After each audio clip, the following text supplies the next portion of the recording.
నాగర్ కర్నూలు జిల్లా తేగలపల్లిలో భూ నిర్వాసితులు రిలే నిరాహార దీక్ష చేపట్టారు. పాలమూరు రంగారెడ్డి ఏదుల రిజర్వాయర్ నిర్మాణంలో భూములు కోల్పోయామని, నష్టపరిహారం కోసం ఎదురుచూస్తున్నామని నిర్వాసితులు వాపోతున్నారు. నిరసనకారులకు తెలంగాణ వ్యవసాయ కార్మిక సంఘం తేగలపల్లి గ్రామ భూ నిర్వాసితులు మద్దతు తెలిపారు.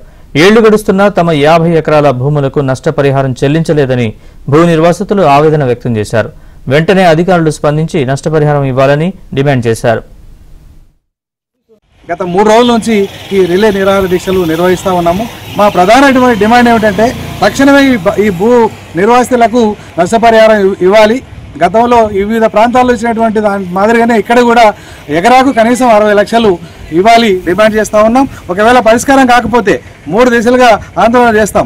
అధికారులను కలుస్తాం, అట్లానే మంత్రులను కలుస్తాం, అట్లానే లీగల్గా కూడా పోయి ఫైట్ చేసి వీళ్లకు నష్టపరిహారం వచ్చేంత వరకు నిలబడతామని చెప్పి గత 2016 సంవత్సరంలో మా భూములు కోల్పోయినాయి. ఇంతవరకు ఎవరు మాకు ₹1 రాలేదు. ఇప్పటికీ మాకు 70 మంది ఉన్నాము. దాంట్లో 40 ఎకరాల నర భూమి డబ్బులు రావాలను మొన్న కూడా మేము ఈ ఇరిగేషన్ ఆఫీస్ కాడికి పోయినా, కలెక్టర్ ఆఫీస్ కాడికి పోయినాము. ఆడుకో వాడి వినతి పత్రం కూడా కలెక్టర్కి ఇవ్వడం జరిగింది. ఎంఆర్ఓ ఆఫీస్ కూడా పోయినాము. అక్కడ వాడి కలెక్టర్ ఎంఆర్ఓ ఆఫీస్ కూడా వినతి పత్రం ఇచ్చడం జరిగింది. మాకు ఒక్క డబ్బులు రాలేదు. మా పిల్లలు, మా భార్య, పిల్లలు అందరూ రోడ్ల మీద పడి ఉంటున్నాము. మాకు ఈ పరిస్థితి ఎవరు పట్టించుకోలేరు. కాబట్టి చాలా రోజుల నుంచి మంత్రివర్యులు కూడా లెటర్లు ఇచ్చేసినాము, ఎన్నో రకాలుగా మెమరాలు ఇచ్చినాము. అయినా మా విషయాలు ఇప్పటి వరకు క్లియర్ కాలేదు.